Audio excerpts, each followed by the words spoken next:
Ladies and gentlemen, welcome to the world's #1 sports and recreation podcast and live program. It's GP Live on Pro Wrestling Nation 24/7. I am your forever 24/7 champion, Peter Rosenberg. I am joined by the physically large StatGuy, Greg, SUG. P, what's going on? You looking like you're in a nice, I see some speakers on the wall. I see some records. Bro, this place, we are staying at this place in Vermont, in a small town called Glover, Vermont. Glover? I don't know. They don't know either. It's whatever feels right, they're going to say it. I wanted to have the shot of the lake. That was my hope. I'm going to see if I could show you a little bit of that's the lake. Wow. We're on the lake. We are maxing and relaxing in a way that is super needed after the last week, which has been interesting, SUG. Interesting. Yeah. We'll get to I know, listen, real quick. I understand it's Friday. Maybe you're listening on the weekend, it's Saturday or Sunday, and you've already heard a lot about John Cena. But I also feel like everyone's takes are different. Everyone needs to be heard. And so I hope you're not done hearing about John Cena, because we're going to do a heavy dose today. But it was crazy, SUG, because we went on the air last week, literally less than 2 hours after I'd gotten the phone call that my radio job of 18 and a half years had come to an end. Yeah, which I found out on air, even though you texted the group chat like just before we went on air. I'm a professional some of the time. That time I was being professional. I wasn't looking at my phone, so I saw it late. So when I said it live on the air, you were just like, huh? Yeah, I was like, what's he talking about? and SGG, more than anyone in this circle, in our group chat on this show, is the most locked into that show. Yeah, I would say so. He spends his time, like not every day, but you're fairly listen to the podcast. Regular. I play Whitish Wednesday. I'm still played Whitish Wednesday, because you got to hit that unsubscribe. You know what I mean? Hot 97 gets you no more. Yeah. No, we out of there. I did have respect for Hot Rod Rick as somebody who also parlayed his way into a spot on the show. Yeah, much respect to Hot Rod Rick. It was an interesting week, man. I've had a myriad of feelings. Just to let you guys know, not that you care, I won't spend that much time on it here, but I had been back and forth for a long time about whether I wanted to be there anymore. It was the station itself was no longer the station that I loved, but my show was still the show that I loved, and Ebro and Laura are still family, and it was still a paycheck that came in to have fun and talk with your friends, and you get to reach the audience in New York that I love and has shown us so much love. So I had a lot of trepidation about leaving, but I also was very interested in leaving. Long story short, the decision was made for me, and it was the Band-Aid getting ripped off that I kind of needed. And SGG, man, you don't realize how much you're doing until it ends. And it's been really cool, man, to see the outpouring of people with love for our show. I'm super appreciative of it. Makes me feel a little bit bad about the work I've done on other YouTube channels to see how this show just trounces everything. It is a reminder of what's number one. It shouldn't make you feel bad, though, because you got to think about it like this, right? You were at what? 18, almost 19 years on Hot 97, something like that? Yeah, 18 and a half. Yeah, so, even though you are putting in the work everywhere else, and everybody sees it, like you're the hardest working man, like I said, in sports entertainment and sports entertainment. Thank you. It's not that Hot 97 or that job was the end all be all top of the mountain job. It's just that's the one that, you put in the work first. You put in the most work, obviously, just because it's been 18 years versus, a decade here or there at other places. And that's the one where the fruits of the labor are more plentiful because you're still rising in those other jobs. Not that you were solidified at Hot 97, but, it was at the top of the mountain because you got the head start. It's not Fair, not a fair, slight to the other and jobs. yeah, and listen, obviously, I can't take anything away from Ebro and Laura, who of course bring their own cachet, and then you're on the air in New York. Like, as much as people, isn't it funny how much people will tell you radio doesn't matter, and the amount of play that our exit has gotten really Yeah. makes it seem like they may not be correct. No, radio definitely matters. Apparently, no, listen, at least our show, apparently it matters. So Yeah. it was a really crazy week. And then I turned around and went to Saturday night's main event. The day after it all happened, I went right to DC. It was interesting, man. Went right to my hometown, the same place that I left for Hot 97. Turned around and went back the next day. Was really nice to meet wrestling fans there for the first time. Got a lot of welcome homes, a lot of love that felt great. And then we watched an incredibly interesting show. Now, Dipperstein will be here at some point to give us his takes, but we got to start and get right after it, SGG. I gave some takes on the post show. I tried my best to hit both feelings. Like, my first feeling out of the gate at the top of the show was, nah, that was BS. I wanted Super Cena. Right. But then at the same time, I did seem more company guy when I was defending the end, when I basically said, I don't really know why you're booing Triple H tonight. Maybe you have other reasons for booing Triple H. That's neither here nor there. Yeah. But like, in this moment, I think SGG John Cena got what he wanted. I almost feel like if you're booing, you should boo John Cena. Like, Yeah. Ironically, I don't know. So I haven't gotten to hear from you yet. I've heard a couple of thoughts from you, but what was your takeaway from the outcome and all the little pieces of that match with Gunther? Yeah. So, when people were saying all week that Cena needs to win, Cena needs to say goodbye, and Cena needs to like have the whole speech and all of that, I spent the week telling people we got that. We've been getting that the whole time. Cena's little goodbye speech, we got it at the top. When he came in at Money in the Bank and said, I'm retiring next year and let everybody know what's going on. That was the speech, guys. And then when he performed at all these places and main evented every PLE of the year, those were the goodbyes. So you expecting another one at the end? John Cena, he already gave you that. So now that was his time to give back to the business, which he said he wanted to do the whole time, not even just as he was retiring. He cut that promo on Roman. He cut that promo on Ambrose. He cut that promo on so many young guys where he said, I will leave when you guys put me in a position to leave. When you guys let me know that you can handle my baby, which is the WWE, then I will leave. And then he told us he was leaving. So anybody who didn't see, the John Cena beatdown of sorts coming, I don't know what to tell them. And I'm with you too on why we booing Triple H, because, not to make it about my guy, this is about John Cena today, but when people quote unquote didn't like Roman's booking and Vince showed up, they showered Vince with love and they booed Roman. So now all of a sudden we booing Triple H because we don't like John Cena's booking. Like, get over it, guys. Just get over it. So, all right, now I said a lot there. I know you said a lot. Okay, here's how I feel. I will accept John Cena losing because that is the wrestling thing to do. Yes. That's not my issue. I'm not Dip, who thinks he should be holding the championship as he retires, okay? Yeah, still an insane take. Still an insane take. I'm not there for that. However, there had to be a way to send fans who spent a lot of money on their tickets home happier than they did. Why, though? Because this isn't sports. Losing shouldn't be an option. You should not risk that you took your kids to the show and they leave and they're literally like, that was a horrible night. That shouldn't be on the table. We didn't have any other title changes. The Cody Obi match was a schmaz finish. Yeah, it's cool to see Sol Ruco win, but there was not.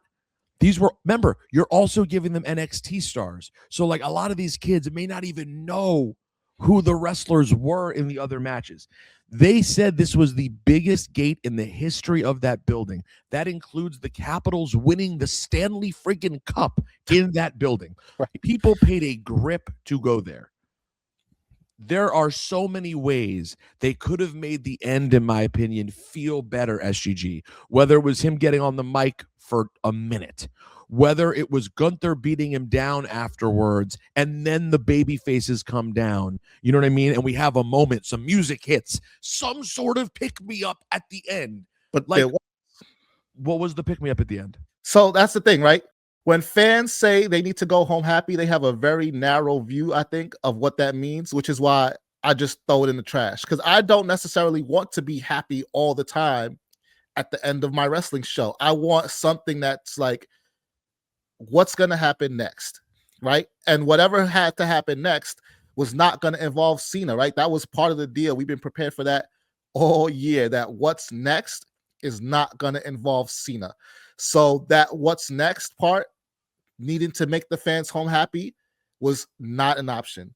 Why not? But why couldn't have gotten to Gunther's next feud? Because someone else comes down and it leads to them having a little standoff moment, and that person protects Cena, and now we're off to them too. Why the hell are we protecting Cena? Why does Cena need to be saved? If he was getting, if this hero was getting beaten down mercilessly, I don't know. Why did he have to tap out? Why does the guy who never gives up have to give up? Why? Since when did wrestling become so realistic? Right. Since when did it become so realistic that now we can't do anything feel good? We need to keep it. It needs to be perfectly in line. That's the next. When they did. Sometimes the feel good is the next thing, right? It's a tightrope to walk. Sometimes the feel good is the next thing. Like when Cody and all the baby faces, including John Cena, stole the title off of my tribal chief that he still has around his waist to this day, and we're gonna get back to that at some point. But like sometimes the feel good is the next thing, and sometimes the feel good is like the little post-match video package where they send feel good. It didn't feel good. It didn't feel good because fans was focused on themselves instead of the guy they came to see. No. I'm sorry, you can't, just because you liked it at 40 years old. I didn't like the video package. I was like, we don't need this. So it didn't feel good. So it didn't feel good. To stretch it out. Okay. It would not have felt good either, but it's like, it's my way of getting to the next thing. But also, I'm not mad that I didn't get what I wanted. Yeah, but you also you literally weren't even willing to take a bus for this match. Yeah, you got offered a ticket. I did. You didn't go. I did. That's true. So you honestly, your opinion doesn't even count. Like, these are people who paid their hard-earned money to go. My opinion wouldn't have counted either, though, because I wouldn't have paid my hard-earned money. It would have counted less, but at least you would have felt whatever they felt in the building. But like, I just then okay. There's so many places where this just could have been dolled up a little bit. So maybe we shouldn't have had the whole card be NXT. Maybe we should have found one other big win for someone popular who the kids did know, or like something else in there. There was nothing else in there. The whole thing led to Cena. When it ended, I was like, all right, so now he's going to attack him after the bell, and then we're going to get like Cody's music and some feel good of some.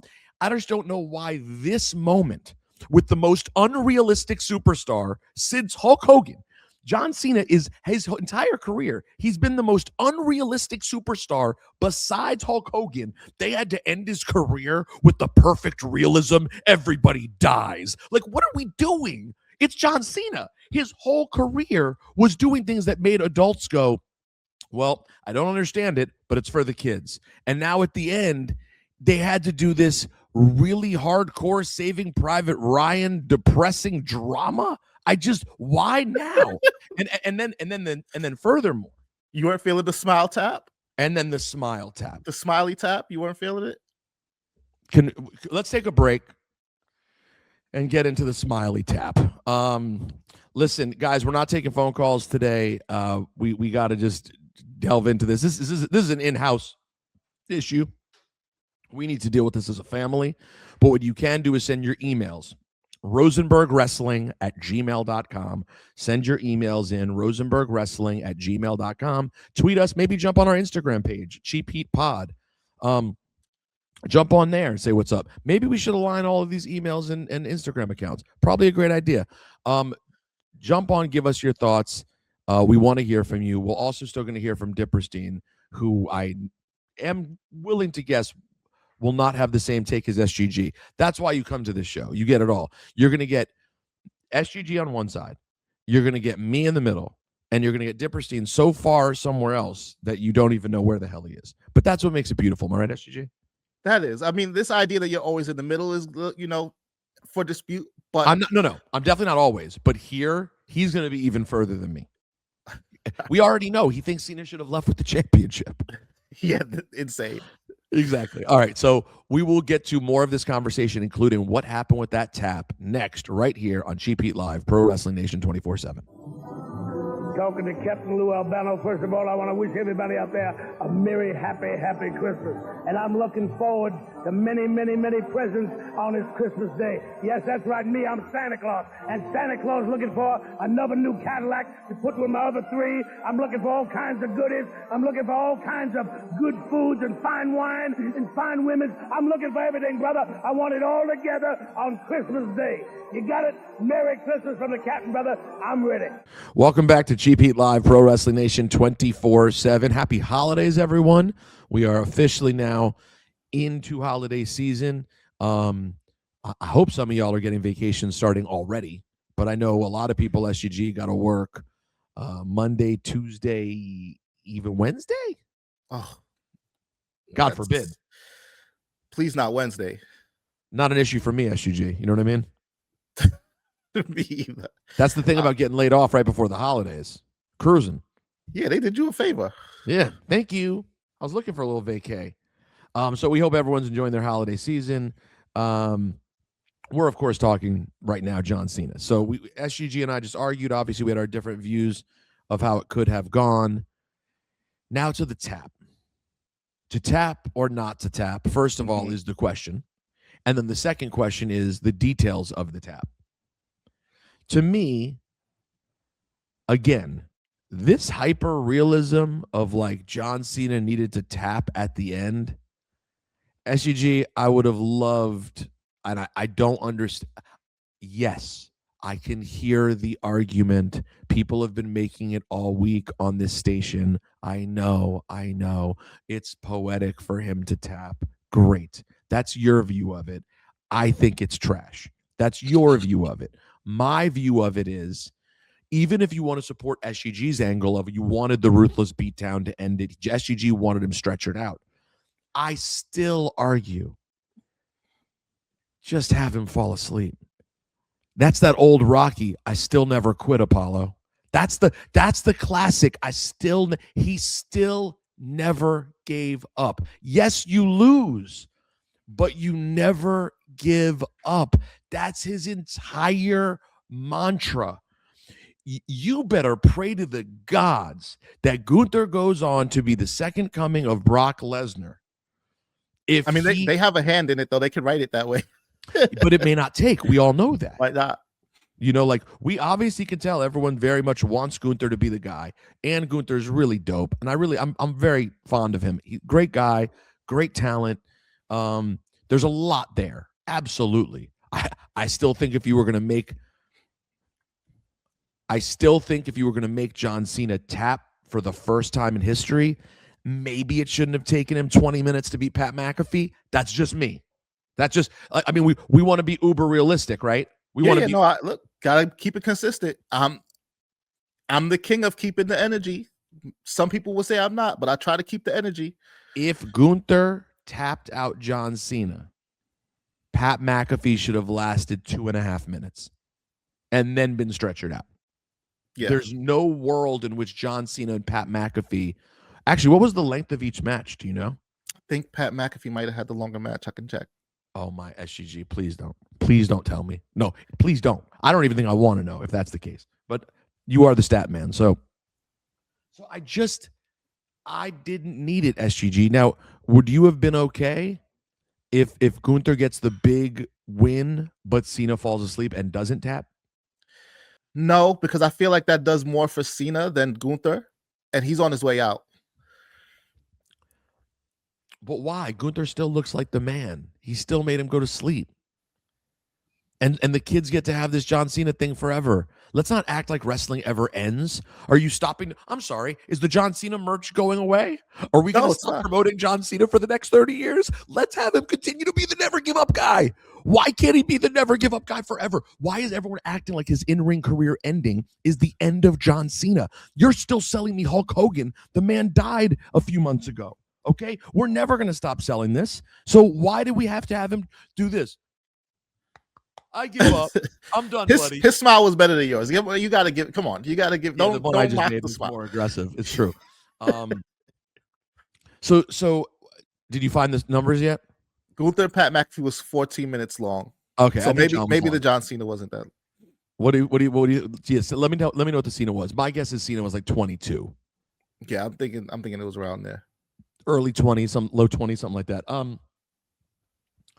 So then SGG, as for the smile tap, I feel like we've been arguing over and over, me and Dip mostly, about John Cena's level of greatness.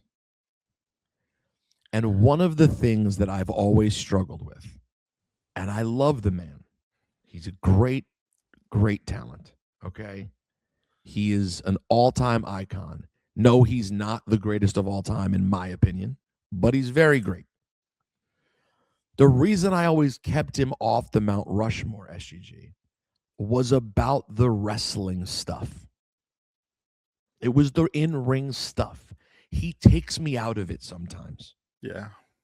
The way that when a count-out is happening, he jumps under the rope at the last second. Like all of a sudden he gets this burst of energy because he could never quite time things right. The STFU looking like their arms aren't on the person's head, right? I'm glad you brought that up. Not to cut you off really quickly. I thought that when Cena was tapping, he was telling Gunther to like loosen up at first in real time. Because I was like, like you said, Cena doesn't hold the STFU that snug. The first sleeper that Gunther had on him wasn't that snug, was kind of loose. And then the second one like tightened up a little bit.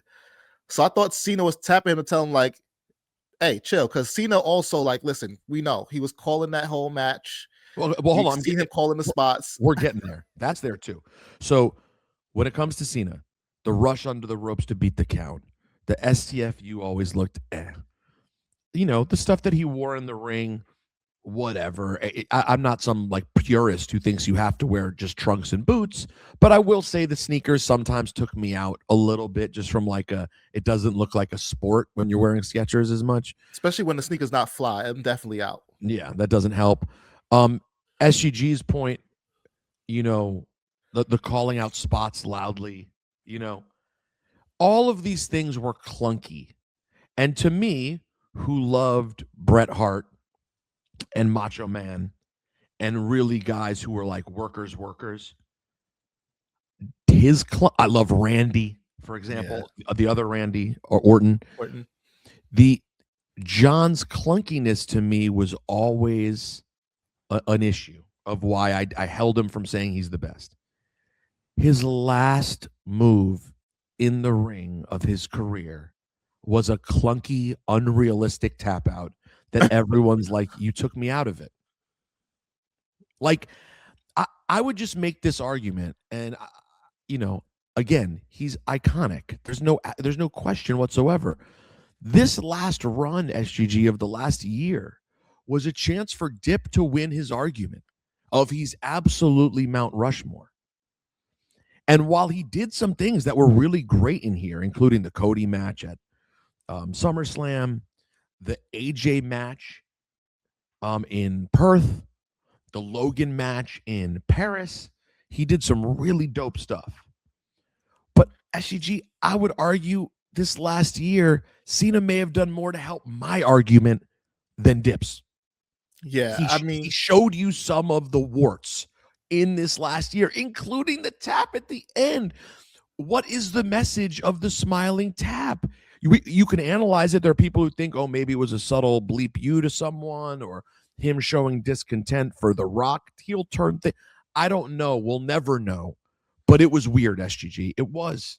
Yeah, it wasn't no subtle FU. That's not Cena to do like a subtle go into business for yourself FU. I think Right? I think he was in his Hollywood bag and he tried to make it like poetic, like, look, the hero is finally accepting his fate. And that's how I took it. And it came off, people are not really messing with it. People are not happy about the smile and tap because it's like you said, Mr. Never gave up. And as poetic as people try to make it sound, because I even said, look, he didn't give up, he let go, and he told us he was going to let go, and that was his final goodbye to the people. Not messing with it. They're not buying it.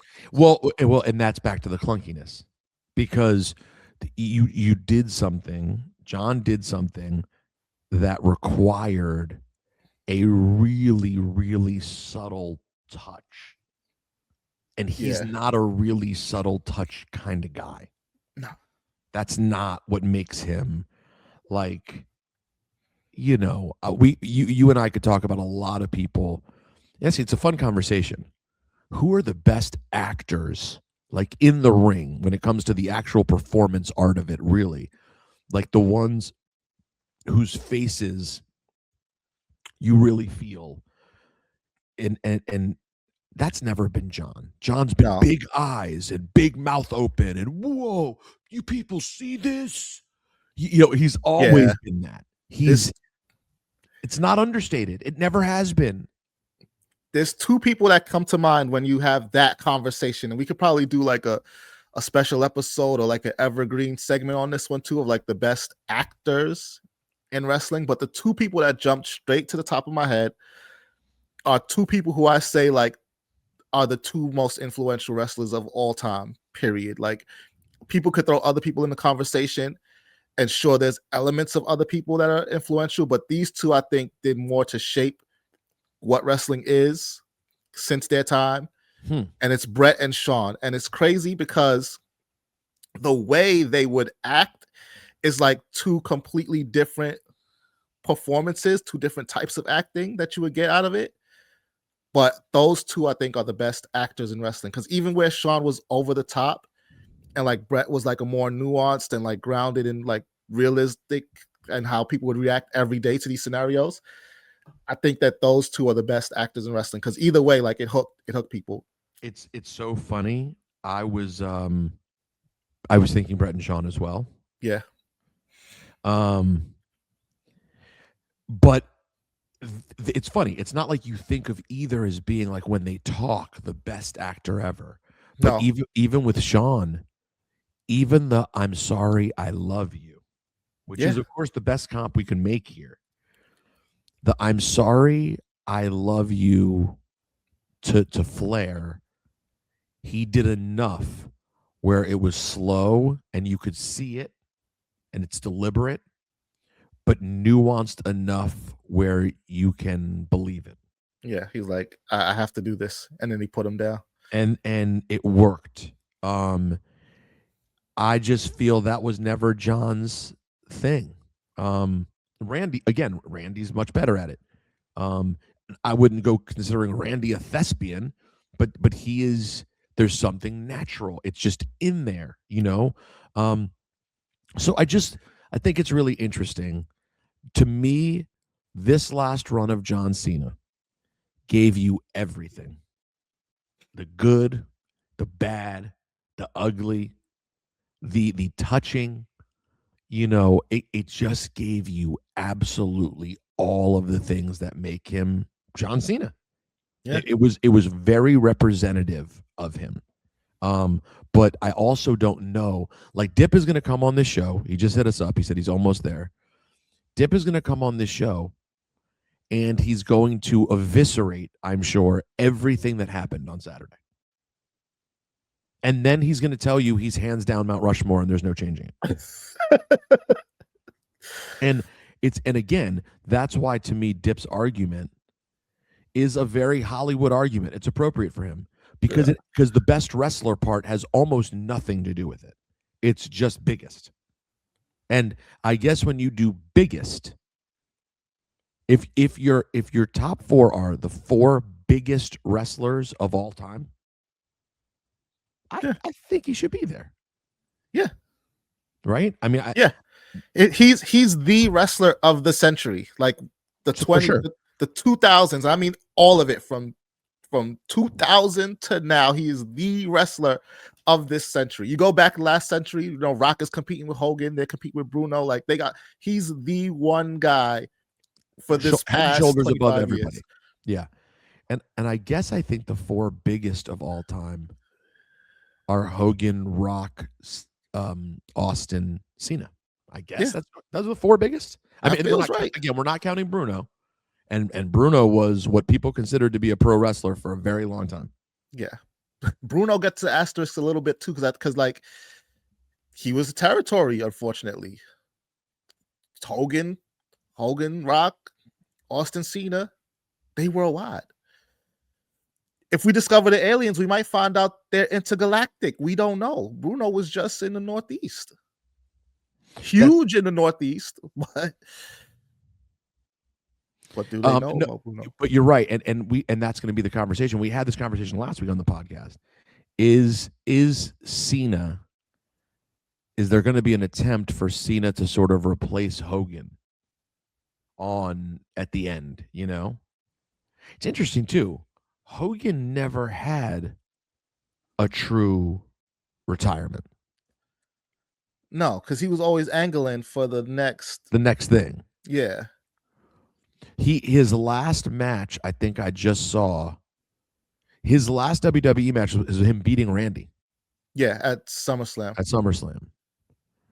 But that's why he never had a true retirement, because Ric Flair was willing to go down. Stone Cold was willing to go down.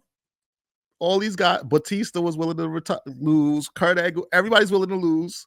Shawn Michaels. Although Kurt's last match. Yeah, listen, the less we said about that, the better. We're just talking about that he lost right now. Hogan wasn't going to lose. Who was Kurt again? Was it Baron Corbin? Baron Corbin.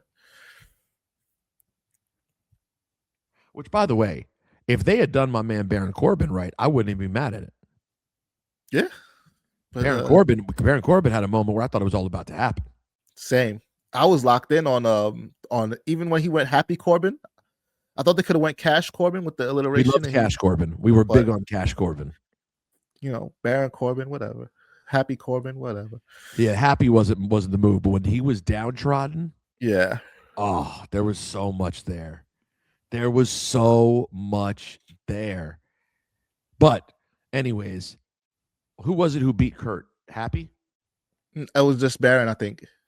Was this pre? It was pre any of it? It might have been Constable Corbin. Oh, he was like the GM. It was pre any of it, because this was 2019.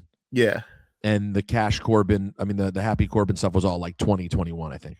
Yeah. But yeah, you're right. I mean, most people were willing to go down, and Hogan said no. But I will tell you, listen, there is something, as much as I respect it more what the other guys did, I don't hate that when you say, what's the last match Hogan had in WWE? I don't hate that when you go back and watch it, it's still a match where he looked like Hulk Hogan and beat the Legend Killer. I'm not mad at that. From a respectful standpoint, it's right in line with Hogan. Yeah. But this is where we are. And listen, Cena still wrestled like Cena. He did not look markedly different than any other John Cena. Nah. It was the same stuff for the most part, and executed pretty well. Yeah, I guess that was what he wanted, right? That he could still play the hits, and he could retire while he could still play the hits, and then go out with people having a good final image of John Cena, except that final image that people have of John Cena, like you said, they do not like. I didn't mind it, but people do not like it.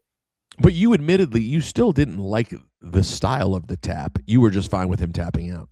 Yeah, I was fine with him tapping out. I didn't like the style of the tap, but I was like, I get what they were going for. And it's like he said in an interview recently, people are going to move on. And I did. It didn't take me 3 weeks. I was, because that's just 3 minutes. Yeah, that's just the way it goes, unfortunately. SGG, we didn't talk much about the other stuff from Saturday night's main event. What did you think about recent Cheap Heat alum Obafemi's performance on the big stage? I think he did great. I really do. Like, he looked like he belonged from the promo on Monday. It might have been Friday, but he had a promo with Cody where they were face to face, and then he did what he was supposed to do on Saturday. And as much as people hate Drew coming in, attacking Cody, and giving Cody the win, some people did predict that he would cost Cody the match. But either way, it was the perfect way to have Oba not lose, Cody, not lose to Oba, and Drew's and Cody's feud is furthered. Like, everybody won from that. I know we didn't get a decisive winner, but they're gonna get back to that one day, and it's gonna be great. Yeah, it made me realize in that moment how much I'd like to see Drew and Oba. Yeah. It also reminded me, damn, Drew's a big mother effer. Yeah. He's bigger than Oba. Yeah. We've stood next to Drew. You see Drew all the time. He's huge. Yeah, as big. I got to tell you, I was taken aback. I'm like, damn, Drew really is friggin' gigantic. Because I think of Oba as being so big. Yeah. And there was Drew, like, I won't say towering, but still big. But yeah, he had the height advantage. That's just what it is. Sometimes it's 1 inch, sometimes it's more pause, but he had the height advantage. I saw some of the internet picked up my question to Triple H in the post show about we need to get Brock Lesnar and Obafemi. But come on, that doesn't take rocket science. Yeah, that's got to be the most appealing thing out there in like the immediate future for Obafemi. And yes, that says a lot about Oba, that he's that mage, that's what you think, but that's what I think. And I'm with you. Like, he looks like a monster, right? If this Saturday night's main event was about putting the pieces together for who the next guys are, the future of the company, let's be real. Brock Lesnar's spot is going to open up soon. Some people are saying that Gunther is going to be in that spot, but if we want a true, like, monster run through the roster, like, when his music hits, the crowd is on their feet, and the person in the ring has to, like, clench their butt cheeks. That's over more than Gunther. Way more than Gunther. Way more than Gunther. That just, Gunther doesn't have the same freakish athleticism, though he's a good athlete. And he doesn't have the same intimidation factor, though he's intimidating. Yeah, because he took him 20 minutes with Pat McAfee. As we talked about. It's just ad nauseum. Sol Ruka beats Bailey. I never asked you this. Where do you fall on the Soul Snatcher, Sol Ruka's finisher? It looks incredible, but I don't think she can do that for the rest of her career. Like, there's gonna come a point in her career where it's gonna be like Dirty Deeds, where, like, suddenly Dirty Deeds looked completely different than the one we first saw. So maybe the Soul Snatcher will be something else, or maybe she'll have a completely different finisher, but I don't see how she can continue to do that. Well, that's one angle, and that wasn't even the angle I meant. I meant, where do you stand on the lack of realism because it requires the person to do so much? That's her thing, though. Like, she's like a video game. Like, she's like a walking arcade game. Like, all the flips and all the things that she can do.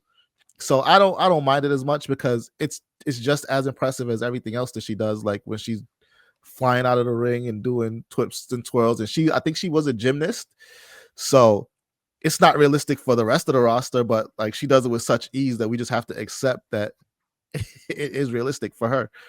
I just feel like some of these finishers that look awesomely athletic, and these are ones that come from NXT, I feel like, semi-regularly, like, they're really dope looking, but, like, it's so hard to make them look effective. And I know that's really nerdy to, like, get into it in that way, but I think it's also relevant. You know, I do think listen, we just talked about the realism part with John Cena. Realism is a thing that we all care about. It is a piece of the whole thing. Like when this thing's really good, it's realistic. Stephanie, her corkscrew moonsault is fire, but like you also got to be able to land that clean and hit the person where you need to. Like when it hits the bottom of their legs, it just doesn't. Come on, fam. Right. It's hard. But then they can't kick out. You took their legs out from them. They can't kick out. Right. What? Oh, and what did you think of Javon and Leon in their match? That was incredible. I think of all the NXT talents and TNA, they really showed out, and putting them with AJ and Dragon Lee, aka Dragon Styles, I thought that was very smart to put them with those guys, because they all just it was a fun, quick, high speed race to the finish type of match. Everybody got their shit in. Yeah, I thought it was good. I thought it was great booking. Not to mention, it's so great for all of us at this point that we get Dragon Lee on television regularly.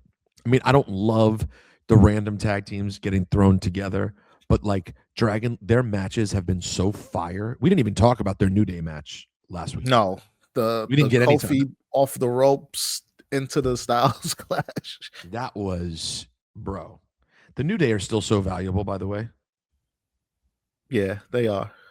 You know, and like, not to mention, I love their without the titles too, by the way. Like, I don't. Oh yeah, without the titles, absolutely. And I just love their commitment. I absolutely love their commitment to being bad guys too. I didn't think Kofi could. I didn't think he could. I'm not gonna lie. What, commit to being a bad guy because he's such a good guy? Yeah, I didn't think he could do it. I didn't think he had it in him. Like, I know people try to do it, you know, but I don't think. See, by the way, and that's to me, like, you talk about Hall of Famers, you talk about doing everything well. The New Day now are going to go on this run for a long time, right? Of being bad guys. It's already been, they just hit over a year. Yeah. So we'll see how long they go. But when it's all said and done, they will have done so much as bad guys and good guys. Like, that to me is just the mark of greatness. Plus, they're incredible in the ring. They do it all.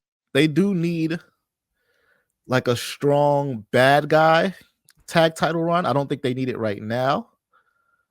But yeah, they are incredibly effective right now as bad guys, and Kofi more so than I really thought he would ever be able to be.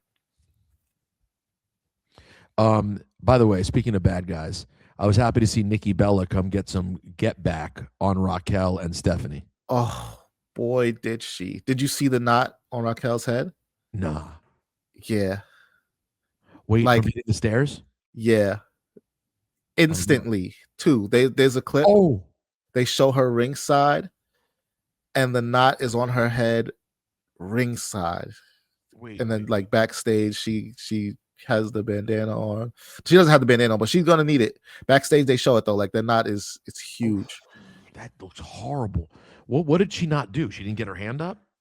I guess, yeah, she just didn't get her hand up or something. Was Nikki too close? Oh, I don't know. I don't know what happens there as to why. I got to look up the picture. Is the knot crazy? Yo, it's insane. It's like something's growing out of the top of her head. Let me look. It's one of those. Like, do you remember Hasim Rahman? Yeah, it's like that. It's like that episode of Martin when he loses to Hitman Hearn. I'm looking at it right now. So, she cut a video though. Oh my gosh. Yeah. That can't feel good. Well, at least she has a good spirit about it. Yeah, and you know, she has a nice bandana collection already, so she's gonna be fine. It did say yesterday, it said she was put in concussion protocol. Damn. When I just watched it from a different angle, like from the crowd, it doesn't look unusual. Like you can't quite see that it looks much different than when someone gets thrown into the stairs. Yeah, it didn't. It looked standard issue stair spot to me. But then I saw the video and I was By the way, like, this is a great example. boy. This is a great example of when we don't know. Fans, I'm sure fans are speculating on it different ways. We don't know who's supposed to do what. We have no idea. No. This is the craziest thing about wrestling. We analyze it as much as we can. No idea what we're talking about. But you know what is going to happen? Nikki Bella's going to take the blame. That's part of the give. That's part of it. That's part of it too. By the way, she's a bad guy. Good. That's what she's supposed to do. I'm glad she got some comeuppance considering they had her go to. She did Raw the night after the last of Survivor Series, and she goes out. You remember to interrupt Stephanie, and she's just walking, and Raquel just comes and destroys her, and that was it. I was like, oh, you're not. No, we can't do Nikki like this. So I guess this means we'll get it'll be January 5th, huh? Yeah. It'll be January. Netflix. So let me see. Let's see if January 5th Raw. I wonder if it's going to get its own Wikipedia page. You know what I mean? It should. They're calling it like the 1 year anniversary Netflix Raw. Netflix Raw anniversary. I wonder how they're really. It seems like they're trying to really make this a thing. They are building to it PLE style because, why Braun and Punk are on Raw every week, but this challenge has to go down next year. He challenged them, I think, in November. Yeah, you're right. That was November. But for next year, we got to do it. Like what? No, they're making it a big thing, and remember, we don't have anything until the end of January at the Rumble. So yeah, they're going to treat between December 13th. They have between December 13th and what is it, January 31st? Yeah. That's a big gap. So you get the anniversary episode, which is at Barclays Center in Brooklyn, which is pretty cool. You get Braun and CM Punk. They added the women's tag team championship match. By the way, can I tell you something? Oh God, I don't. This won't be popular. What you about to say? Tell you on the other side. We'll take a break. We'll see if Dipperstein shows up to the radio show. We'll grab Dip, and on the other side, I'm going to tell you a take about the women's title match, the Kabukis versus Io and Rhea. I have a take. It may not be popular with some of the big wrestling purist types or the hardcore internet. I should let me not say wrestling purist. The internet wrestling fan may not love this take, but it needs to be said. We'll get to that next. Of course, send your emails, rosenbergwrestling@gmail.com. If you want to hit us on any of the social media platforms, I'm at Rosenberg Radio. He's at StatGuy Greg. The Cheap Heat Pod on Instagram. Give us a follow, and we will be right back with more Cheap Heat Live, and we'll get back to the John Cena conversation, all here on Pro Wrestling Nation 24/7. Happy holidays. You better watch out. You better subscribe. Better not shout. I'm telling you why. Psycho Sid is coming to town. Oh, let me know when you're sleeping. Show sign when you're awake. Oh, whether you're bad or good, so run for heaven's sake. Oh, you better watch out. You better subscribe. Better not shout. I'm telling you why. Psycho Sid is coming to town. Ladies and gentlemen, welcome back to Hour 2. Cheap Heat Live, Pro Wrestling Nation 24/7. Amelia's going to get upset that the shadows have changed at this house. Yo, the things that Amelia worries about sometimes, about like the continuity of our video, I love him for caring, and I think he's a complete psycho. I'm like, do you think, who is noticing this? The sun, now that you bring it up though, the sun is hitting you all wrong right now. No, the sun's it's a bad situation. What am I going to do? I'm going to change it. I can move over. Well, tell the sun to stay still. Well, I mean, as Emilio's gonna have a problem with this. Here we go. I'm moving over, folks. I am moving over, so Emilio will be happier. Here we go.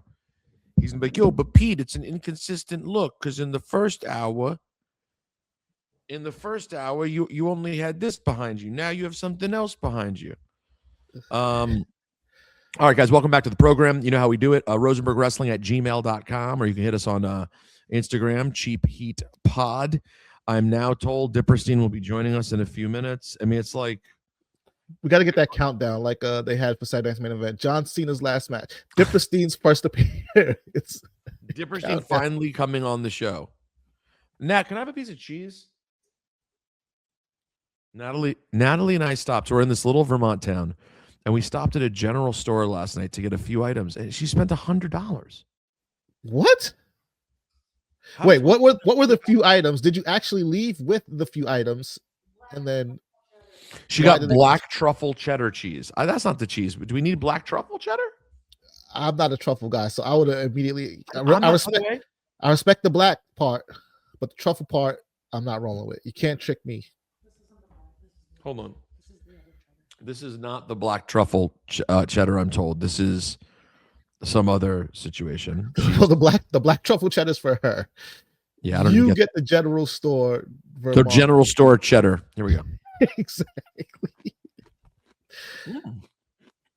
Okay. Is it good though? With the blackcurrant jam? Okay. Oh yeah, fancy jam and cheese. Why?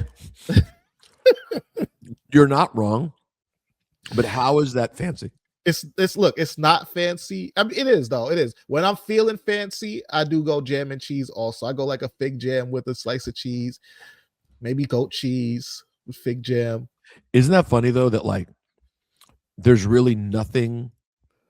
There's nothing less fancy than jam and cheese on crackers. Like crackers and cheese is nothing, and yet for some reason, when you're acting fancy, it does feel like that is what being fancy is. Because it's a pairing. Once you can start to say, "Oh, I'm doing a pairing." Oh yeah, it's fancy. Like, oh, crackers and cheese.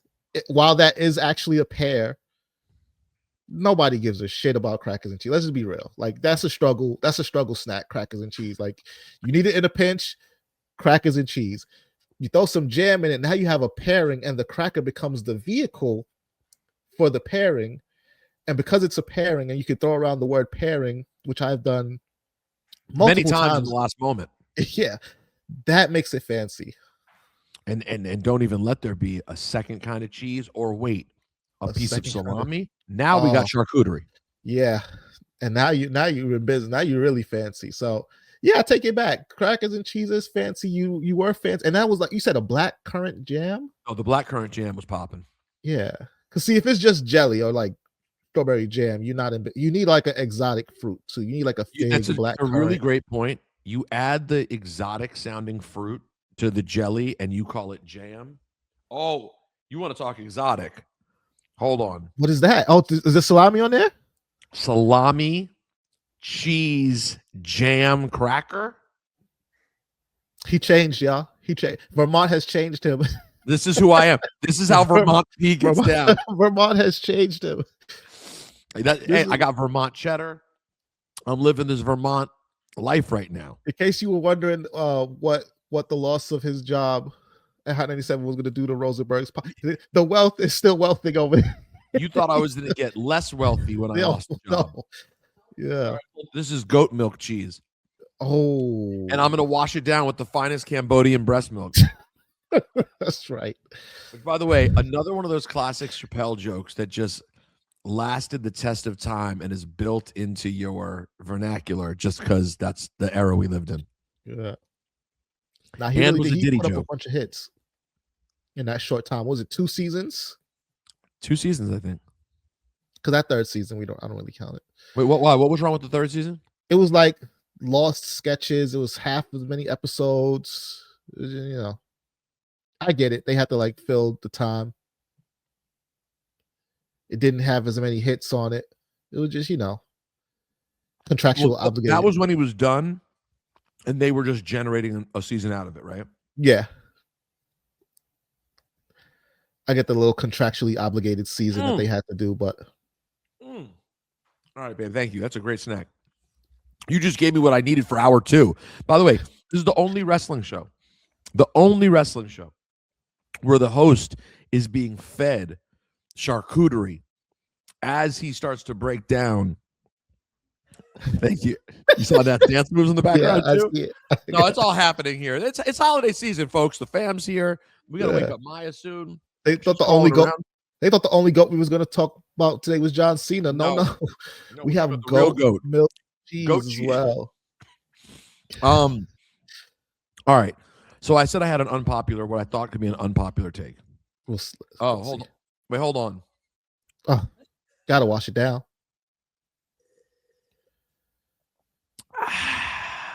Was that a Sauvignon Blanc? No, no. I'm having a rosé with the charcuterie SUG. That's the way you By the way, do it middle like of the day. That's why they call me Peter Rosenberg. By the way, not a lot of people. No one's ever called the same person that called you Peter Rosenberg was the one who called LL Cool J Big Ellie. They call me Pete Rose. You're saying no one calls him Big LA and no one calls me Big Pete Rose. No. Ludacris had one too. I can't remember what the Ludacris line was when he said like, "Oh, they call it something." And they call like, me. They call me Big Ludacris. I was like, nobody has ever said that. What they call him? I forget what it was. I'm gonna try to remember it and text it to you. But Ludacris had one too. And I'm high as giraffe. Is that the line? I think so. No, that's when he goes, "Hey yo, my name's Ludacris and I'm tall as giraffe." I think that's a different one. There's one. I was like, nobody's ever said that. Not a lot of people get terminated from a job, immediately go up to a fancy cabin on the lake and just start drinking rosé. But maybe you just started something. That's the way it should be done. I may have just heard the first scream from the baby. Oh, an SGG. I'm going to tell you about the bidet they have in here. Natalie, we got to write down the brand. This is how I live now. The warmth of the toilet seat. But wait for it. When you hit there's a remote. Okay. And when you hit the wash and dry button, it's like you took your ass to the car wash. I think I might have this bidet actually. You personally? Yeah. You have a remote? Yeah. Yo, guys. Don't ever. There's like three heats. There's like 3 heat settings. You can do like low heat. You can customize like, so there's like 2 little people on the bottom. So like I set mine is preset. I go in there, I hit number 2 and this preset for like. Well, we know you're hitting number 2, SUG. That's why you need a bidet in the first place. Big dad joke. Big dad joke energy. That wasn't a dad joke. I'm person number 2 on the remote. It has like the angles. It has the dry in life and in the household. And yeah, I'll just say this: I'm excited for you to be a dad, so you can know what it's like to truly be number 3. So you think you may have this one? Yo, is it really comfortable? The warmth is like incredible. Yeah, it's like wash and dry function. Who'd you get to hook it, like set it up for you?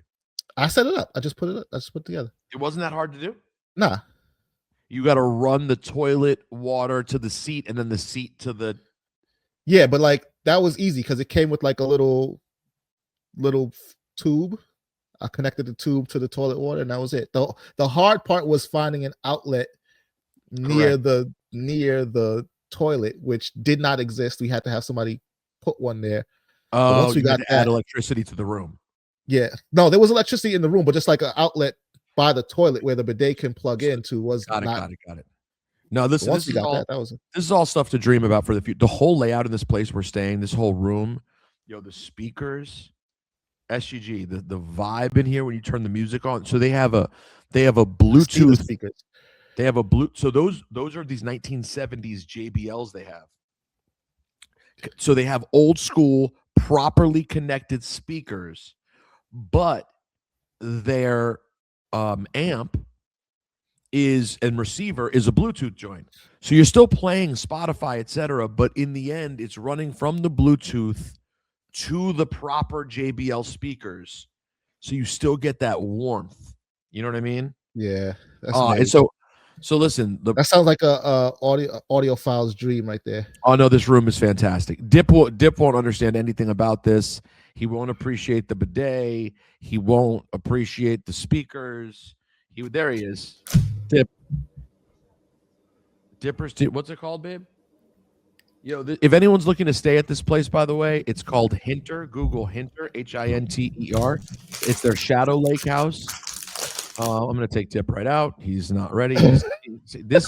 We waited an hour and a half for you to get on the mic and just start crinkling bags and eating. That's what we're doing. I'm taking medicine. Okay, let's just we'll get back to you. Take your time. Jesus Christ, he is. How about you don't turn on the mic and camera till you finish with the medicine? This guy's a lunatic. You get one big sign on an episode of Raw that says "Then, now, forever, Dipperstein," and the guy wants to show up and just start eating immediately. We're doing a radio show. This is the #1 sports and recreation podcast and radio show in the world today. A double-sided sign though would have me acting different. Also, I gotta say, it's true. In Dip's defense, so we haven't said one thing about wrestling in this segment. The one thing I was going to say was Io Sky's happiness is messing up the whole thing for me, bro. Really? I don't. Her and Rhea just like happy, smile, little kid best friend. Yay. I don't feel it. I don't. It's actually sucking the toughness out of Rhea to me. I don't know. I'm not really. I like that they have a friendship. Cool. And there'll be an opportunity now for them to tell more of a story together. But I'm just like, I'm not into their happy-go-lucky entrance. You know what I mean? It's just not working for me. I think that's just supposed to be our signal that they're good guys. Like the happy, smiley. No nuance. We can't have any nuance at all. Like I know that they're good guys. You're right. You know how I know they're good guys? Because they wrestle the bad guys. I'm hoping that them going so far with it makes an eventual turn. If we get the turn, like if they go down that route of somebody turning, I'm hoping that them going so far with the smiley, we love each other, provides a strong contrast. So listen, Dipperstein has taken his medicine. He's eaten his snack. He's prepared. And Dip, we've been waiting to hear from you. SUG and I both had our moment, but it's your time. Look, I just think at the end of the day, he should have won. I mean, I don't know what profoundness you were looking for here. That was it. He should have won the match. I think ultimately you don't want crying children, which is what you got. And I understand you got to put Gunther over as this big, massive heel and, leading into Mania. And, he's got to be he's got to get the reaction that, frankly, he did on Monday. And I understand that. But ultimately, I think that John Cena supersedes the rule of, has to retire losing or has to put over the other guy losing. He is. Why? Because you base an entire episode of a show around his retirement only to have every kid buy the merch and come and do, and all the families waiting to see the guy with his hand raised. And then he loses. I mean, you guys were, Peter, you weren't in the building. Greg, you weren't there. I was sitting right in the front, like watching the crowd react. It was, oh my God. I've never been in a crowd where they reacted like that, whether positive or negative. I've never seen anything like it. We didn't get to this. I heard them discussing this earlier this week on the channel and other places. I believe the reaction to Cena's loss crushed the Brock Undertaker loss. Oh, for sure. It was crazy. Crazy reaction. I have to say this real quick. Just throw this in there. If you are over the age of 15 years old and you thought that Cena was going to walk out with his hand raised, you deserve every bit of disappointment that you felt on that night. Continue. I guess, but Greg, I think they underestimated. Like, here's the thing. I do agree with Dip on that. I will say that I do think Dip is right. I'll let you get it in, Dip. But like, I know SUG, you and I have not been on the same side about this. I don't think they quite realized how badly it would be received. Yeah, if you base an entire episode, an entire year, but truly, if you hype a last match for months and months, and it's the biggest thing, and it's like, the gate is enormous and there's every kid on earth is there and everyone's wearing the outfit and everyone's cheering and all these things. I just think the John Cena retirement episode of television requires a win at the end, not a loss. So here's trust me on this. No, I disagree with you. I do not think it required a win at all. Yeah. I just think it required people. No, I'm not wrong. You are wrong. It's a retirement, yo. You get your watch, you eat your cake, and get the fuck out of there. And we don't see it's the same thing. Okay, so we're somewhere between. And this is where I told you I'd be between SUG. Dipperstein is wrong that he needed a win, but I think you're oversimplifying it. People just didn't want to go home miserable. He could have lost, and they could have found a way to not end the show. Yeah, miserable. That's true.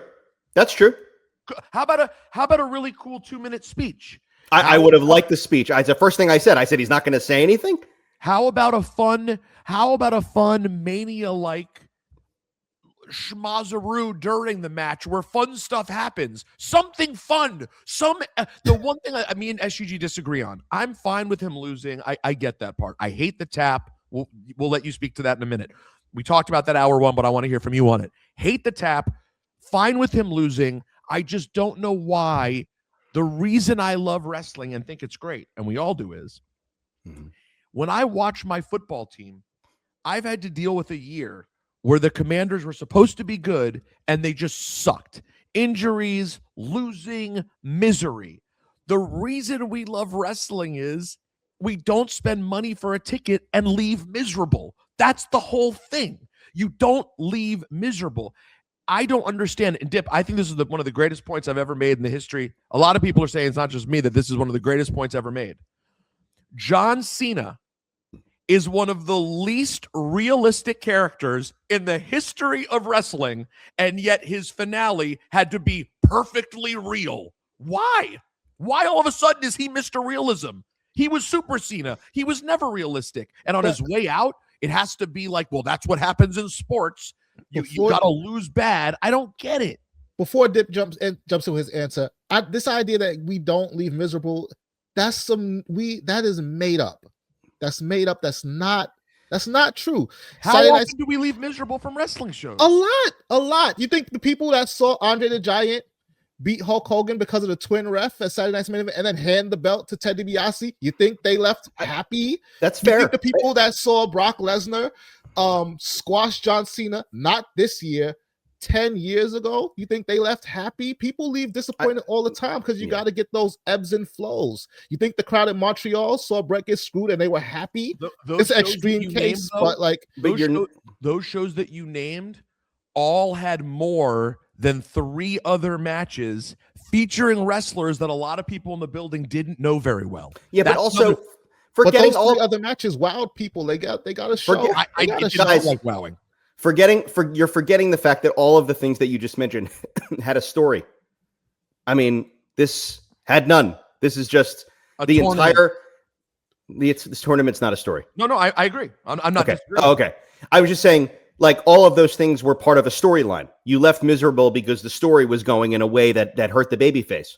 This is just the guy. The entire crowd is there to walk out with their slapping their kids' hands and holding up their signs or whatever, and it just ends with him getting choked out. I mean, that's entitlement. That's entitlement. You show up to slap your kids' hands and be happy on the way out. Like, you go for a show and the show makes you feel how you feel. Not every show. This show. I'm not talking about other shows. I'm down to be disappointed by squash matches and belts changing hands, being handed to the heel. I'm down for all that. But that's story. This is just literally like the guy choked out. I had a great time there. Don't get me wrong. It was an amazing night in every way, shape, and form. Like, God bless. I'm glad I was there. But the guy gets choked out, and then, like, I don't even like the boots, the ceremonial boots thing. That wasn't really even a thing either. Like, everyone was so like, I can't believe what I just witnessed, that no one even paid attention to the fact that he was putting the boots in the thing. Everyone was just like looking at each other like, oh God. The sound. So I watched from the outside where our sound. Let me interrupt you for 1 second, Greg. If you were in the crowd, you would have been the only one reacting differently. He would. By the way, Everyone I was probably would have "Ugh." reacted the same, but I just wouldn't have hard feelings about it. but the thing is, it is hard. Everyone's experience taking it is different. You know what I'm saying? And I pointed this out to SGG, and I'm not saying it's a mic drop, but SGG was offered a ticket and didn't make the trip from Philly. Dip bought airfare and flew across the country. These are different levels of commitment to what this show is. So our feelings are all going to be affected by the level of commitment we put into the show. Dip, you mentioned it, though. The show itself, the countdown show, the post show, the overall feel was one of the best produced events we've ever done. Like, it was great. I was getting texts from people who often have a lot to complain about, saying like, wow, this countdown show feels like a big deal. Like, this is an occasion. The giant John Cena in the it was awesome. It was beautiful. It was awesome. The way the crowd looked all the way down I Street, like it looked awesome. It felt great. And I'll tell you what, DC is constantly shit on in the grand scheme of things of big wrestling markets. No one remembers. Didn't feel that way. No one remembers that WWF was in DC territory. Yeah. No one remembers before WWF. Capital Wrestling. Capital Wrestling. Yeah, exactly. Vincent J. McMahon started Capital Wrestling in Washington, D.C. It was the perfect place between the South and everything up north. It's a huge wrestling market. Baltimore, too. Baltimore and D.C. are big, big wrestling towns. And I thought D.C. showed out completely, which is all the more reason where I wish, like, I don't know, God, I don't know what you could have done. I'm going to throw something crazy out here. Maybe you can't do it after something so big. Could there have been like a surprise dark match main event for like a title, like something awesome for the live crowd? I wanted a parade. I was looking for a parade. A full parade.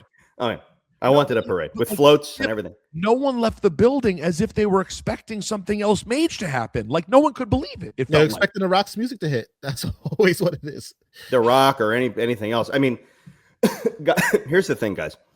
If he would have like spoken for 20 minutes and did an emotional how much wrestling means to him and us and what a community we are, and like I am so grateful and to be on your Mount Rushmore, and this is, being called the greatest of all time for the last year of my career has been an amazing, the greatest experience of my life and all these things. Thank you so much for coming. How many times we need to hear him say that though? He says that all the time. It had been a while though, Greg. It has been a while, but Greg, I can't. I mean, I understand the contrarian funness of this conversation, but I got to tell you, I mean, besides wrestlers, I haven't heard anybody feel this way. There isn't a single wrestling fan I've heard that felt like that was the right thing to do. I don't know. Oh no, there are a lot of this channel. You haven't been listening. Channel? I'm talking about my friends and group chats and stuff. I guess, yes, I've heard wrestlers and other wrestling people in the wrestling community talk about it, but like just regular, like people that are like fans and friends, everyone was like, I can't believe what I just saw. Anyway, look, here's the deal. I have moved on from this already. Oh, wow. Yeah. I have moved on. I love John Cena. John Cena is on my Mount Rushmore of wrestling. I know nothing affected it. Every terrible mistake in the last year. You hit it. You hit the nail on the head. You said I would say this? Yes. I still love him. He went down the same exact road, beat for beat. He dropped the ball multiple times when he could have solidified himself as the true GOAT. But it didn't affect anything with you. I didn't say he's the true GOAT. I said he's on the Mount Rushmore. Okay. But the Mount Rushmore of most famous wrestlers. The Mount Rushmore of most Mage. Most Mage, but you're not including the wrestling part of it because you don't really even enjoy his wrestling. But keep going. I just said most Mage. I don't know. You interpret it as, I've known you for 15 years. You interpret it Mage however you'd like. It doesn't involve the actual wrestling part, but go ahead. Keep going. Most Mage. So, like most muscular. Like Rick Rude was one of the most muscular. He claimed to be. Rick Rude said I'm the most muscular. He was most muscular. It is. I would say in that era, maybe Don Morocco was the most muscular. Well, yeah, but he was the most cut though. No one was more cut than Rick Rude. You don't think anyone was more cut? Nah. Body fat, lowest body fat in WWE history. I'll say Rick Rude's you're claiming lowest body fat? I think Rick Rude had the single best body mass index in the history of the business. Yeah. He was the BMI champion. I would love to talk to somebody about this. But we're not surprised to hear this, but at the same time, it's troubling. Let's take a break. Come back with more Dipperstein. We want to get your thoughts on other things that have happened throughout the week, and we haven't even. All we really did was talk about Saturday night's main event, a touch of Raw. But where are we going, guys? We have the Raw Netflix anniversary show coming up. We have the Royal Rumble immediately after that. It's time for our Royal Rumble speculation as we head into the holidays go full bore. So we'll do that next as well. Cheap Heat Pod on Instagram, rosenbergwrestling@gmail.com if you want to email us. We'll be back with more Cheap Heat Live right here on Pro Wrestling Nation 24/7. Santa Claus is what you make of Santa Claus. In the morning, your kids, when you got up and you saw them gifts down there, it was given to you by someone that loves you a whole lot, that spend a whole lot of time outside and buying gifts and getting them in reindeers and little else, whatever you want to think, somebody that loved you a whole lot put them gifts under that tree. Not some idiot that was just here that was dressed in a phony hair and a phony... Shut up! Shut up when I'm talking! I ain't putting up with this anymore! I have children! I know what it means not to have toys! I know what it means to have toys! And I ain't putting up with some idiot like this! There is a Santa Claus. And as long as I'm around, there will remain a Santa Claus. Welcome back, ladies and gentlemen, to Cheap Heat Live, Pro Wrestling Nation 24/7, as we close things out. Peter Rosenberg here in Vermont with Maya the baby. Maya, thoughts? Okay. She wants to know where you are, Dipperstein. She hasn't seen you in a long time. I know. By the way, this is a completely different baby than last time I saw this baby. Oh, the last time in person? Yeah. Yeah. You're at that stage where what has it been? 6 months? Yeah. 4 or 5 months? Yeah. Yeah, this is since September. Baby. September? Yeah, I think September, August. Okay, well, that's like 4 months. Yeah. I'm trying to I know they're making baby zins now. Should I bring the baby some baby zins, some mini zins? Maybe Maya, do you want to dip or do zins? Maybe some baby zins. That would be a fun thing, like when we were kids and they had the bubble gum, the candy cigarettes. Candy zins are the new thing. Oh yeah, all the kids are doing candy zins now. Yeah, candy zins. And the special Rosenberg flavor, you immediately vomit right when you take them. Yeah. All right. So, Dip, one thing I didn't get to at all with SGG is we welcome everyone to the holiday season here on Pro Wrestling Nation 24/7. Shout out to the Busties that went down the other night. Make sure you go watch that on demand. You can watch it. You can listen to it. But all those awards were given out. Now, are we giving out an award next year for the reveal of Austin Theory as the Masked Man? I think the idea that Austin Theory is finally going to get a push or going to get his moment in the spotlight is so mage. I've been in on this guy for years, as you know, ever since I, saw him on the Wrestlers documentary, which I thought was an incredible documentary. If you go back and watch that, he was one of the featured people on it. But I never thought Austin Theory ever had his day in court. That said, not sure I would have shaved his head. Not sure I like the new look. We'll have to see what it looks like. But I think that I wish it would have revealed itself in a different way. So I don't know. About it that didn't hit right. And it didn't. As simple as we all just knew it too well. It was too obvious. I just everybody knew it. I wish they would have called an audible and made it Grayson Waller. That would have been interesting, right? Because no one was expecting that. No one was expecting that. I want things like that. Can we get something like that? The man. Let me tell you something, and I'm going to say this right now. All these people that have been listening to me know that this is something that I would have been excited about. Okay, I've been holding on to the man in the black hood and the black mask for weeks now, as basically the one thing I'm dying to see what happens with. There's nothing I like more than a mystery. So the entire, first of all, whoever's leaking the idea, whoever leaked that this is Austin, that it was Austin Theory, is repugnant. A repulsive person. Oh. Okay. Ugh. The idea that would ever end up on the internet is disgusting filth, garbage. But I truly don't get it. By the way, I've never understood it. But who would want to leak that information? What lunatic who hates wrestling, who hates our country? No, these people would want to leak this information. Work their whole life to work there, and then they work there and want to mess things up. All we want is a surprise. It's repulsive. Anyway, the fact that the cat was out of the bag weeks ago on this should have made them say, "Oh, we got to switch course and make it Grayson Waller." But anyway, I'm half joking. On the flip side, I guess that means they actually really believe in it being Austin Theory, and there's a reason it's going to be Austin Theory, and we're going to go somewhere. Yeah, I love it. I love the idea that Austin Theory is getting his day in court. That said, I wish it would have been a little bit more climactic.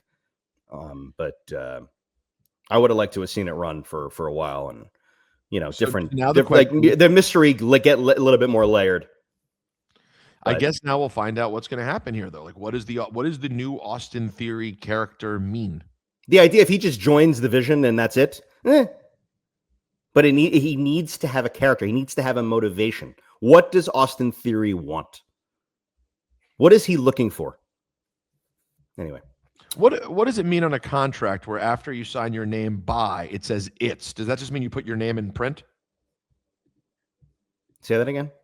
On a contract, it says signed by, it says by, and you sign your name. But then under there's another line and it says it's, ITS. Does that mean you just put your government name? Yeah. It's just print it. Yeah. I'm going to take your word for it. Yeah, I was a little bit underwhelmed, and I will say this has been the number one issue. People have a lot of complaints about the product these days. I understand some of it I think warranted, some not warranted, whatever. The number one thing that I think is warranted is that everything that gets rumored is what happens. I know. I don't remember the last time where it was so, you hear this one's winning, they win. You hear this match is happening, it happens. Everything's been like that. A couple things I did like from Raw this week. I like the Nikki Bella attack then backstage. Finally, she sounded. You mean at the ring? She did a little backstage like shit talking at the afterwards, and I thought it was like, she's such a legend. She's so great at she's so awesome to see back. But I need a little. I said this I think a few weeks ago. She needs a little force in her voice, just a little bit of oomph. Anyway, we got the oomph this week, and I don't know. I like the idea of her and Raquel, or her versus the Judgment Day. I don't know. Maybe they'll eventually get back to her and Liv, whatever. But the idea of Nikki back in the picture was, I don't know, a nice little thing to see. And then, I don't think Raquel and Stephanie without Nikki is terribly interesting. Like I don't. But like, what do we get? Do we get like a three-way between Nikki Bella, Liv Morgan, and Stephanie McCare? No. You mean Raquel? Raquel, Stephanie, Nikki. Yes. No. Yes. No. Yeah. I mean Liv. Why? Because Liv confronted her backstage a couple weeks ago, and they're sort of building to that in some capacity. Yeah, but Nikki called out Raquel. Nikki called out Stephanie after Stephanie beat her. Then Raquel went after Stephanie. Then Raquel and Stephanie's match was interrupted by Nikki. I know, but I think they're like. So I'm sensing like a Royal Rumble match between Stephanie and Liv. Potentially Rumble match between, but maybe a triple threat or something. No. Well, you're skipping ahead because we have January 5th. Okay. So January 5th, I think, will be a triple threat between Raquel, Stephanie, and Nikki. Maybe Liv's in that. Liv is the Stephanie foe. Am I misjudging that? Maybe. Yes, Liv and Stephanie are on their way, but if they're waiting for that, if they want them to get a singles match, then they would hold for that, and it wouldn't be on January 5th. Oh, okay. I mean, I don't understand. I don't know. Good. Wait. We're talking about it. Sounds good. But I mean, the Raquel Stephanie match was interrupted by Nikki. The three of them have now circled around each other multiple times. I understand Liv has the long-term play because she wants the title, but no, I think that's later. Yes, I don't know. Okay. That's my favorite. And I got to be honest, I'm even though like the Usos will be like big time baby faces as a tag team, I'm kind of glad we're cooling it off a little bit with Jay. I'm finally like over. I mean, the eating is fun. We love the eating, but I'm ready to stop eating. It sounds like you're ready to stop eating. I'm ready at Jay's. Well, I think like a slight cool off is not a terrible thing, and the two of them being a dominant tag team again is a good move. I hope it leads to the two of them feuding again. Well, yeah, I mean, you're saying that because what we really wanted was Jimmy to get a push, and that didn't happen. I was literally just about to say I hope this leads to a Jimmy main event run again, or not again now. I got to tell you, it's a fascinating thing that Jimmy hasn't gotten the moment. Like I'm ready for Jimmy to get the moment. He seems so ready and poised for the moment. I think there's a world, guys. I know this sounds crazy. I'll say it again. I've said it before. The Jimmy thing could be bigger than the Jay thing. It could be bigger. As big as the Jay thing was, the Jimmy thing could be better. I think he's definitely a better promo. I think he's better in the ring. I'm not saying by leaps and bounds in the ring, but I really think that, like, Jimmy, as I've said, he's him. He could really be the guy. But we're not getting that. So to your point, I do agree. You have to remove Jay at some point from the title picture. He can't just always be everything must go through Jay Uso at every single point. It doesn't make sense. And by the way, no. Let's just talk about how crazy this is too, to circle back as we wrap things up to the Cena of it all. You have Gunther beat Cena and make him tap. He spent 14 minutes trying to beat Pat McAfee. He was choked out by Jey Uso at WrestleMania. Yeah. It's just a weird, it's like if we wanted Gunther to be the most dominant guy of all time, who's going to kill John Cena, shouldn't we have also realized that, Dip, going back? Maybe he should have won a WrestleMania. Maybe he should have crushed Pat McAfee. He definitely should have crushed Pat McAfee. I understand Jay getting the title at some point made sense, but I just don't know that altogether makes perfect sense. We didn't talk about this part with you, Dip. Mm-hmm. I was saying, and I understand this is a harsh criticism, and I get it. I'm not trying to change your impact. I'm not trying to change your thoughts on his impact. And in fact, I probably agree with, for the way you break down Mount Rushmore, I actually don't have a problem with Cena being there. The way you view it, it makes sense. He is there. However, to me, as from the wrestling side, as someone who's loved John Cena, he's the reason I got back into wrestling, but I've always been critical of his in-ring work. How poetic is it that the last thing he ever did in the business was a clunky, unrealistic tap out that nobody likes? I mean, I think he did that on purpose. Okay, did you like it? And you know I didn't like it. So why was it on purpose then? That I don't believe on purpose. It was on purpose to do a smiling thing. But what SGG and I talked about earlier was, I think if he wanted to do like a smiling that's poetic, like it's over now, I'm free tap. That's what it was. But I understand this is a harsh criticism. That required an acting nuance he doesn't have in the ring. That's not him. He doesn't have that nuance. Yeah. I'm sorry. Can I say that? His in-ring career is over. We can be honest about that. You know, I made the point earlier to SGG. You weren't here. Shawn Michaels, who again, Shawn Michaels could never go to Hollywood and be the actor John Cena is in film and in television. But when it comes to wrestling performance and acting, that's different. Shawn knew the exact perfect amount to give you with the "I'm sorry, I love you," where you felt it. It felt real enough. The smile tap was like, what happened? What just happened? Yeah. I like Lash Legend. Okay. Nothing like having a wrestling conversation with Dip. I go on, make compelling points. I just go, yeah, I like Lash Legend. Well, let me just talk to myself then. Let me just, what else is there to say about the tap? He had the thing. He got the meme. He got the meme with the funny meme with his head with the thing. Oh, it's great. It's a great meme. One of the great memes. It's not just me saying it. Everyone's saying. Is that what we wanted? That was the goal. Was a meme on the way. We got a meme a mocking meme. It's a mocking. It's a making fun of me.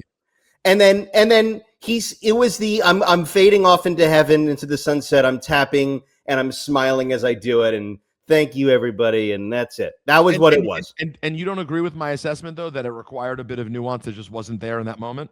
I think that I don't know. I don't think I think that it sort of had the nuance. I'm not saying I like the nuance. The nuance was I'm not going to tap like I'm in pain. I'm going to tap like I'm going out gracefully. Thank you very much, crowd. And that was the nuance. And again, the point that I made to SGG earlier. Are we going to stop selling John Cena merch? No. Are we going to stop selling the fact that John Cena is the greatest of all time? No. Are we going to stop mentioning that never give up? No. So why did he tap? I know. Why not just have him go to sleep? I know. Why? I disagree with you. He should have lost. He didn't need to tap out. He's the never give up guy. He gave up. We don't need the perfect realism and poetic end that now he's tapped. I agree 1,000%. I'm just saying as far as like the nuance, that's what he was trying to accomplish, and he did that. I don't think he did. I think he accomplished. What was that? People are analyzing what it was. There are people who think, and I don't think this is, I agree with SGG. I don't think this is John Cena. There are people who thought it was so weird that they thought it was like a subtle FU to someone in the company. Like he was trying to take a shot. No way. I agree. It was not. I don't think that's who he is. He would not go into business for himself like that in a moment like that. I really don't think he would. But my point is, that's how odd a moment it was. Like, if he just went to sleep, we don't have to have this conversation. Yeah. How about this? I also just felt like there's a world in which Gunther continues the beatdown, and instead of having everyone awkwardly come out the way they did, Punk and Cody's music hits, and they run out. At least the crowd gets a thing at the end. Yes. And by the way, I know someone posted the clip that John Cena and I think Batista or someone did this with Hogan. Can the giving him the belts at the end? It's so dumb. I mean, okay. Why? Yeah. Why is he getting a belt? They should have also brought out The Rock's Muhammad Ali belt. Bring out all the belts. Give him all the belts. He's already won them. He just had the title. Cena didn't in the moment need, look, buddy, you too could have the title. He was just champion. I know. I'm sorry. I know you've run out of gas. You did 5 minutes on this. Okay. Well, yeah, because let me tell you something. Besides my job, okay, this is the thing that I have been talking about most for the last few days. Every person on the face of the earth wants to ask me or talk about the John Cena thing. Moved on. I've moved on already. I watch Raw. I wasn't on Raw. That's it. It's done. You're moving on. All right. I've moved on. I moved on to Lash Legend. And what are your thoughts on Lash Legend? I don't know. She feels like something. For sure, dude. Yeah, I like her. I'm just saying, I'm a Lash Legend guy. All right, yeah. Well, I think Lash Legend is great. I'm a Lash Legend guy. I'm worried. I was so excited for Aleister Black to come back, and I found myself watching wrestling this week very worried. Can't we do something with him? Here's what I'm saying. No. I don't think they're going to. They should. I know we need mid-card guys, but I got to tell you, Aleister Black, the guy is a great wrestler, in my opinion. I enjoy him. Oh, I think he's a great wrestler, for sure. I think we need like a full-blown gimmick change for Aleister Black. Even though he looks like an evil lord. They're just getting to him and Zelina together. I know. Let them change their thing. It's like they're going right towards the guy, the Killer Cross. It's like I'm just watching Killer Cross and Scarlett again. I did sort of feel the same way. Why am I watching this again? They need to do so. It's not working. You know how much I love Macabre. These are two good Macabre characters. You love Macabre. You know, I love Macabre. One of the biggest Macabre guys. I'm the MFTs and the Wyatts. This is now my second favorite storyline in wrestling. But I'm Tim thinks, by the way, Dip thinks that Cena's retirement should have been the Wyatts show up. Absolutely. I would have loved that. I got to tell you, I ran into Tala Tonga in D.C. Oh, you ran into Tala Tonga? He is taller than me. That's all I have to say. You figured out why he's getting the Tala thing altogether. He is taller. I am shorter. There's no question. He is taller. That was a horrifying dad joke for a man who is not a dad. So, Dip, are you going to be going to Brooklyn for the January 5th show? No. Absolutely, actually. What am I saying? You're going to go? Should I do that? No. No, actually, you shouldn't. You got to calm down. I need to calm down? Yeah, you got to fly. You're going to fly to Brooklyn for Raw now? Why don't you just... I got to be in... I got to be in... I got to be in New York on January 6th. Is that true? Confirmed. Oh, well, in that case, then, yeah, maybe you should. You and the travel, by the way, if you don't get an airline that you stick with, dude, like, what are you doing? What am I supposed to do? By the way, I had a United flight. United is... Are you... Be honest. Horrible. I fly United all the time. I hate it. No, I fly to Florida all the time. I very rarely have issues. But do you be honest? Do you even like put in for your miles? Yes, I put into the mile. You do get the miles, but miles aren't. They don't equate to what they used to equate to. No, years ago, because everything's a ripoff. I know. Years ago, I'm booking a free ticket with 25,000 miles. Now it's 125,000 miles. And by the way, the miles don't change. It's the same amount of miles. So it's like, it's a joke. Everyone's like, Dipperstein, how do you not have upgrades at this point? How do you not do this? I don't know how people get to the point of having upgrades. I know. I'm like, upgrades? I have maybe accumulated, I don't know, 13,000 miles on United. That gets me $70 off a ticket. But by the way, I will tell you though, and I'm not saying I'm not good at it either, but that is because you're not. You have to fully commit. It's like the only way. I don't want to fully commit. I'm not fully committing. I have a credit card that I have the Chase Sapphire Reserve, and it does rack up points pretty well. I don't know how. I don't know what. Something's going on where there's points appearing. But what I'm saying is, before a specific airline, if you want all the stuff, you got to just not. Obviously, you can't do it every time. But I fly all different places, and not United doesn't fly here. Southwest doesn't fly here. American doesn't fly there. JetBlue, they all fly. They have different routes. Listen, I deal with the same thing. I'm just telling you, the people who make it work. And by the way, they'll even fly places not direct, but the same airline. Oh, get the fuck out of here! It's another whole job to pay the points and the this and the that. Can we just be honest? For all the things you're great at, you're not a good traveler. You book things late. You're not organized. You're a mess with your travel. It's a complete mess what you're doing. Because I go back and forth on when I'm leaving, when I need to stay. I'm overcommitted. I'm overcommitted person. Yeah, but there's something else going on there, because there are people who do the exact same thing as you, who are just as committed, and they're not as bad at traveling. I'm good. I'm not even bad at traveling. I travel like a good. rapper. It's like, oh, is he getting on the flight today? He's like, oh, I couldn't make the flight. I'm coming tomorrow. What? I'm not a rapper. I'm not rapper-esque. No, I'm not like that. Normal people. I have a question. Weren't you supposed to fly today? Yeah, I pushed it back a day. All right, everyone. We'll talk to you in some version next week. We hope you have a wonderful holiday celebration. Cheap Heat Pod on Instagram, all that stuff. Rosenberg Wrestling, yada, yada, yada, yada, yada. Dip, stay mage. Yeah, you too, please. Stay mage. And happy holidays, everyone. We love you.